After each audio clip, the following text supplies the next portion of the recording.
മിശിഹായിൽ അനുഗ്രഹീതരായവരെ, ദൈവകാരുണ്യ ഈശോ ഈ ദിവസം നിങ്ങളെയും നിങ്ങളുടെ കുടുംബങ്ങളെയും സമർത്ഥമായി അനുഗ്രഹിക്കുകയും അവിടുത്തെ കൃപകൾ കൊണ്ടും അനുഗ്രഹങ്ങൾ കൊണ്ടും നിങ്ങളെ ഓരോരുത്തരെയും നിറയ്ക്കുകയും ചെയ്യട്ടെ എന്ന് പ്രത്യേകമായിട്ട് പ്രാർത്ഥിക്കുകയാണ്. വിശുദ്ധ യോഹന്നാന സുവിശേഷത്തിന്റെ 17-ാമത്തെ അധ്യായത്തിന്റെ 20 മുതലുള്ള തിരുവചന ഭാഗങ്ങളാണ് നമ്മൾ ഇന്ന് വായിച്ച് ധ്യാനിക്കുന്നത്. നമ്മൾ ഇന്നലെ കണ്ടതിന്റെ ബാക്കിയാണ് ഈ തിരുവചന ഭാഗം. പ്രിയപ്പെട്ടവർ, ഇന്നലെ നമ്മൾ ധ്യാനിച്ചത് ശിഷ്യന്മാർക്ക് വേണ്ടി ഈശോ ദൈവപിതാവിന്റെ പക്കൽ അവരുടെ ഓരോ കാര്യങ്ങൾ സമർപ്പിച്ച് പ്രാർത്ഥിക്കുക. ഈ ഭൂമിയിലായിരിക്കുമ്പോൾ അവർ തകരരുത്, പിശാച് അവരെ തകർക്കരുത്, അതിനുവേണ്ടി പ്രാർത്ഥിക്കുന്നു. ഇന്ന് നമ്മൾ കാണുന്നത് അവർ കൂട്ടായ്മയിൽ ഒന്നായിരിക്കാൻ വേണ്ടി ദൈവപിതാവിനോട് പ്രാർത്ഥിക്കുകയാണ്. നമ്മൾ ഒന്നായിരിക്കുന്നത് പോലെ എന്ന് പറഞ്ഞു കഴിഞ്ഞാൽ പരിശുദ്ധ ത്രിത്വം, പിതാവ്, പുത്രൻ, പരിശുദ്ധാത്മാവ് ഒന്നായിരിക്കുന്നത് പോലെ ശിഷ്യരും ഒന്നായിരിക്കുന്നതിന് വേണ്ടി പിതാവിന്റെ മുമ്പിൽ ഈശോ ശിഷ്യന്മാർക്ക് വേണ്ടി പ്രാർത്ഥിക്കുന്നു. അവരിൽ അതിലൂടെ ദൈവമഹത്വം നിറയുകയാണ്.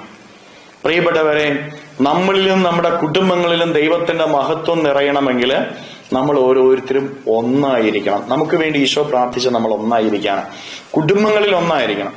ശിഷ്യന്മാര് പലവിധ ദേശത്തു നിന്നും പലവിധ തൊഴിലിൽ നിന്നുമൊക്കെ കടന്നു വന്നവരാ, പലവിധ സാഹചര്യങ്ങളിൽ നിന്ന് കടന്നു വന്നവരാ.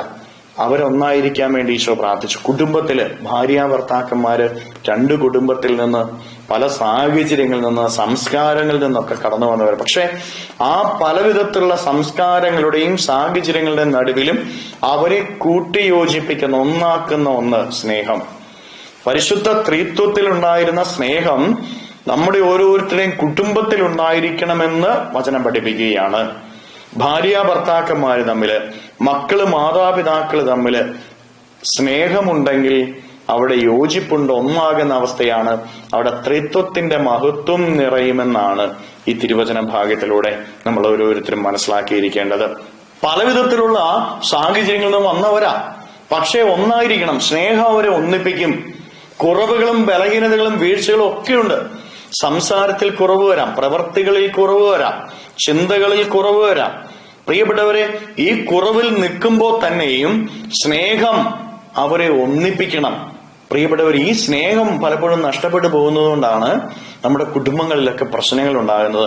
ഭാര്യാഭർത്തൃ ബന്ധത്തില് വിള്ളലുകൾ ഉണ്ടാകുന്നത്, മക്കള് മാതാപിതാക്കള് തമ്മിലുള്ള ബന്ധത്തിൽ വിള്ളലുകൾ ഉണ്ടാകുന്നത്, സഹോദരങ്ങൾ തമ്മിലുള്ള പ്രവർത്തനങ്ങളിൽ വിള്ളലുകൾ ഉണ്ടാകുന്നത്, സമൂഹങ്ങളിൽ വിള്ളലുകൾ ഉണ്ടാകുന്നത്. സ്നേഹം ഒന്നിപ്പിക്കണം. പ്രിയപ്പെട്ടവരെ, ഈ സ്നേഹം നിങ്ങളുടെ കുടുംബത്തിലുണ്ട് എങ്കിൽ, സമൂഹത്തിലുണ്ട് എങ്കിൽ പരിശുദ്ധ ത്രിത്വത്തിന്റെ മഹത്വം അവിടെ നിറഞ്ഞു നിൽക്കും. ആ കുടുംബത്തിൽ സന്തോഷം ഉണ്ടാവും, ആ കുടുംബത്തിൽ കൂട്ടായ്മയുണ്ടാവും, ആ കുടുംബത്തിൽ സമാധാനമുണ്ടാവും, ആ കുടുംബത്തിൽ സന്തോഷമുണ്ടാവും, ആ കുടുംബത്തിന് ഉയർച്ച ലഭിക്കും. സമൂഹങ്ങളെ എന്തുകൊണ്ടാണ് തകരുന്നത്? പ്രിയപ്പെട്ടവർ, ഈ സ്നേഹത്തിന്റെ കുറവ് അതില്ല. അതുണ്ടെങ്കിൽ സമൂഹങ്ങൾ വളരും, ഉയരും. ഈ സ്നേഹം നമ്മളെല്ലാവരെയും ഒന്നിപ്പിക്കണം. പ്രിയപ്പെട്ടവരെ, നമ്മൾ സ്നേഹത്തിലാണോ ജീവിക്കുന്നത്, ഐക്യത്തിലാണോ നമ്മൾ ജീവിക്കുന്നത് എന്ന് നമ്മൾ ഓരോരുത്തരും ഒന്ന് പരിശോധിച്ച് നോക്കുക.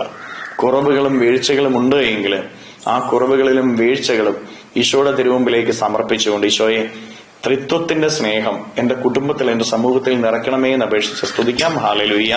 ഈശോയെ നന്ദി. Hallelujah, hallelujah, hallelujah, hallelujah, hallelujah, hallelujah.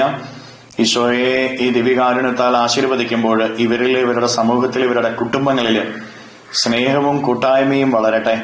ഈശോയെ, ഒരു മനസ്സോടുകൂടെ സ്നേഹത്തിൽ പ്രവർത്തിക്കുമ്പോഴാണ് വളർച്ചയുണ്ടാകുന്നത് എന്നുള്ള ബോധ്യം ഇവർക്ക് ലഭിക്കട്ടെ.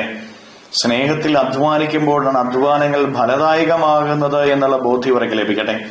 സമാധാനവും സന്തോഷവും ലഭിക്കുന്നുള്ള ബോധ്യം ഇവർക്ക് നൽകട്ടെ. Hallelujah, hallelujah, hallelujah.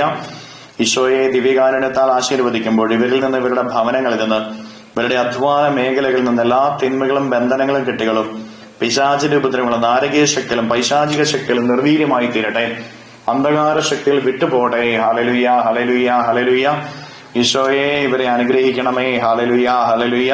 നിത്യപിതാവും പുത്രനും പരിശുദ്ധാത്മാവുമായ സർവേശ്വര എന്നേക്കും ആമേൻ.